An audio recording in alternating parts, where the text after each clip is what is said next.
I've noticed that you have an awesome blog. Hey, what's up guys? It's Hannah Lynn with The Full Color Life, and today I have my friend Diggy Moreland with me. He is from The Bachelorette. So I was on season 13 of The Bachelorette. So right, yeah. Rachel's season. Rachel's season. Yes. Okay. The infamous Rachel. I've noticed that you have an awesome blog. Okay. Would you call it a lifestyle blog? Yeah, fashion and lifestyle blog. Okay. Yeah. Tell me a little bit about this. When did you start it? What's your interest in fashion?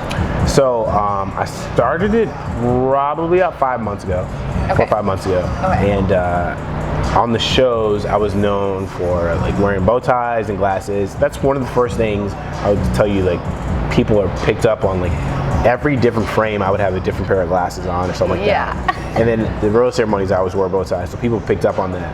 And that's because I've always loved fashion. My mom dressed, I'm an only child, my mom dressed me like, you know, when I was younger, I always used to be like formally dressed on the way to school. Everybody else had like, you know, Spider-Man t-shirts and stuff like that. And that's kind of how I got my nickname. But so I've always been interested in like how I looked and stuff like that.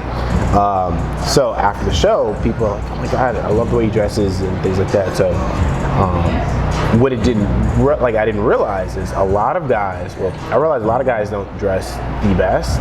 Yeah. But a lot of guys don't put forth the effort.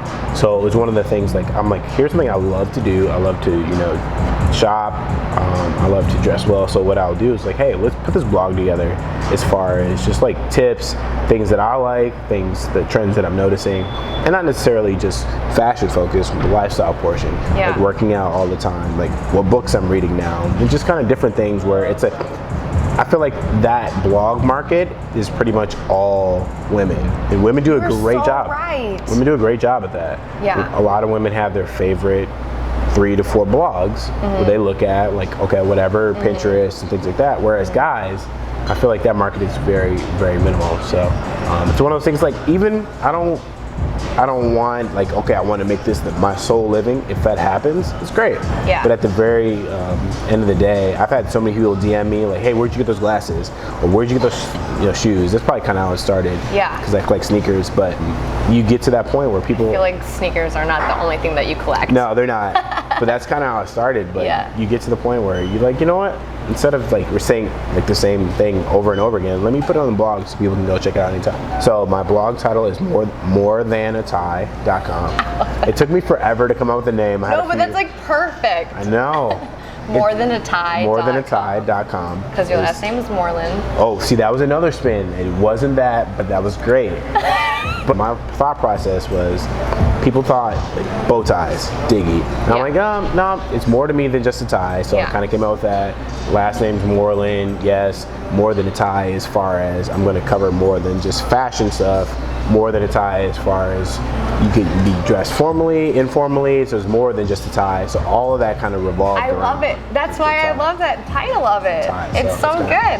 So do you think that there'd be like a fashion line in the future for you? I would, line might be, sure. I wouldn't mind doing it. I would love to be like a creative director of like a dope menswear line. I think that'd be cool. Or a dope menswear boutique. But definitely I would love to have fashion somewhere in the future for sure. Cool. Yeah. There's I think it was Kanye's creative director for his fashion. Did you read about this? Virgil? Yes.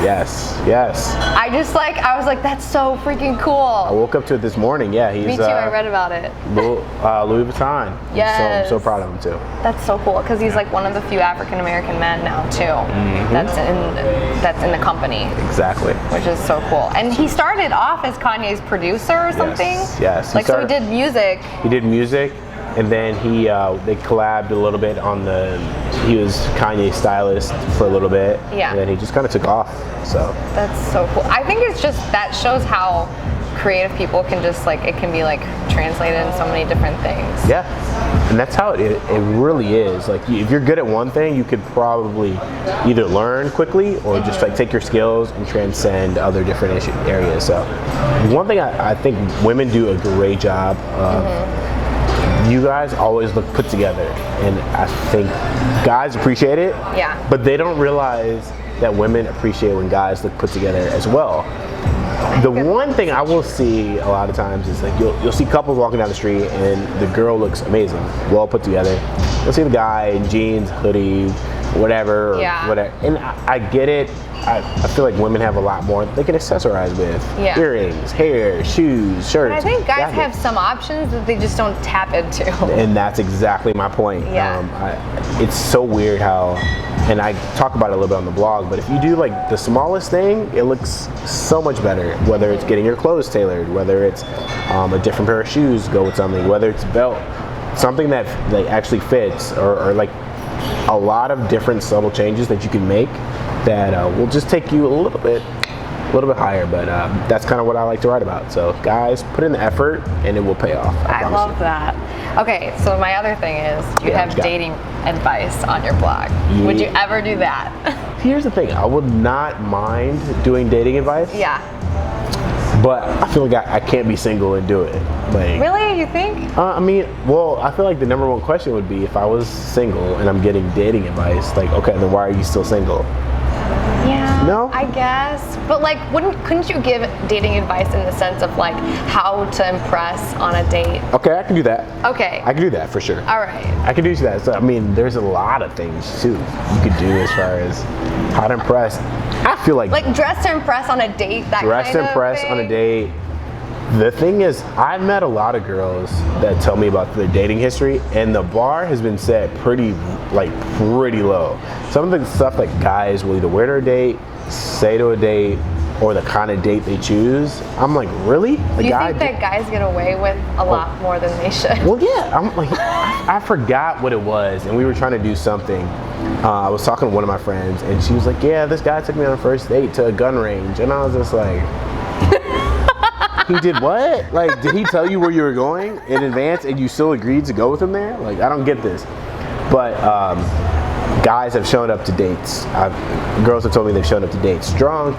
They've showed up and the guy didn't have a good time midway through the first date, and he was just like, yeah, I really haven't had a good time. And he left in the middle of it? Didn't leave, but he was just like, you know what? So we're just gonna split this. Like, deals like that, and it's just like, wow.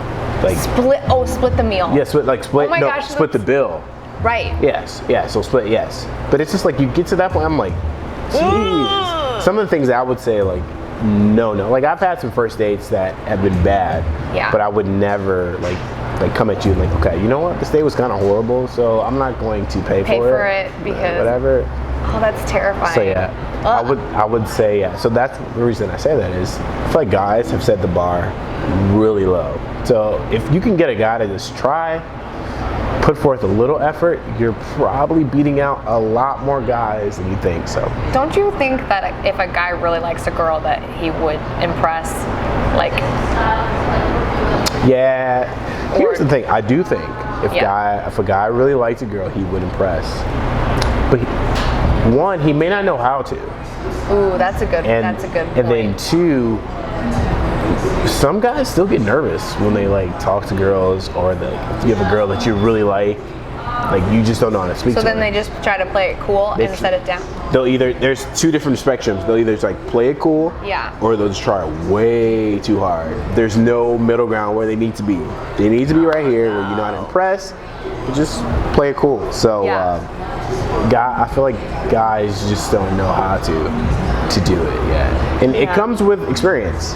Yeah. Like, I remember being young and trying to try too hard, like craft the perfect text message and send the right emoji and all this stuff when I was younger. But now it's just more so, I think women appreciate honesty. Yeah. And if you can be honest with them and just say exactly what you're feeling instead of playing games. No games, man. No games.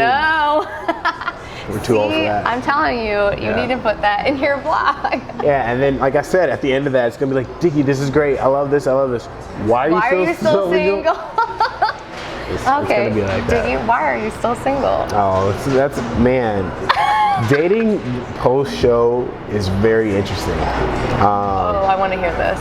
It's when I go out now. Yeah. It's not as bad. It's still decently bad, but when I used to go out, like right after Paradise, as Paradise was airing, I'd go out and be like, oh my God, that's Diggy, whatever, and I'd go out to bar, and my friends could attest, like, we couldn't, like, I'd be trying to kick it with them, watch a game, and you just have, girl, can I get a picture, can I do this, you're my favorite, all this, which I appreciate.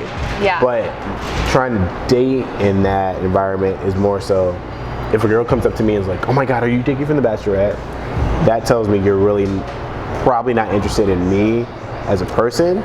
You just want to tell your friends I'm Diggy from The Bachelorette. Yeah, I could see that being really difficult. Yeah. So but I prefer the girl that like is like, my friends are all really excited about you, but I have no idea who the hell you are.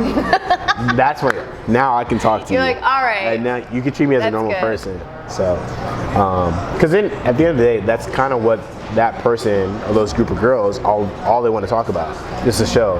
How was Rachel? All this? I'm like, at that point, like, yo, if we're gonna establish something, it's gonna be between us, not what's in the past. Like, I don't mind talking about it, but if you're trying to date, you almost want somebody who didn't even watch it. Yeah, I could totally see that. Yeah. But maybe. But I mean, trust me, I know eventually she will find out. But Instagram normally tells you, like, because I mean, obviously we all go home and do our research. I have this great day. Like, let's see him. Is he on Instagram? Like, why do you have like 50,000 followers? Yeah, If I meet that person, I'm not gonna rush it, and we'll see. What happens when I'll find that person whenever they're out there. Yeah, and it probably won't be as much pressure as it was on the Bachelorette. So much less pressure. So it can't get any more. Your face is telling it all right now, because I can't imagine the competition. It's competition. It's more so you thinking, okay, it's only me and you right now, but there's like 10 million people that are gonna see this in like 2 months. I just can't imagine that. And you're not yourself. Like, I mean, there's cameras everywhere. At least I couldn't. There's cameras. I'm wearing mics. I'm sitting like this because my mic is like it's gonna fall off, and it's just like, it's just different. It's just a different experience. So now, I mean, I'm back in my job. Yeah. I'm still working a job. I'm probably one of the few people. I'd say 10% of us have actual jobs. You have a couple lawyers, you have a couple trainers. Yeah. And then you have like myself, who's in finance. So I'm back in my job, but then I have other passions. So I'm still working on the blog. I'm a big fitness guy, so I work out nonstop. And then I referee college basketball too. And then you'll hear somebody say like, that kind of looks like Diggy, and you'll hear it. Those are super fans. That was a super fan. And then you'll hear somebody say like, Diggy, and I'll turn around and I'm like, they'll be like, oh my God, it is him. And then so it just spreads. It spreads. It gets to the point, there was one time this year the whole student section was chanting my name, and then it was just so funny. So and you're there to work, which is so funny. And it's like, and the coach is like, who the hell is Diggy? Why are they? What are they saying? What are they chanting? Players on my team named Diggy. I'm like, yeah, coach, I don't know who the hell they're talking to, but. Thank you so much for joining me. Like, this was so much fun, just hanging out and talking. No problem. I got the behind the scenes. You got the behind the scenes scoop. You know a lot of stuff that we talked about that a lot of people don't know. So, just for the full color life. Exactly. So, thanks for having me. I appreciate it. No problem. All right, guys, thanks so much for watching the full color life. Join me for the next video of amazing people that are in Chicago doing amazing things in fashion and art.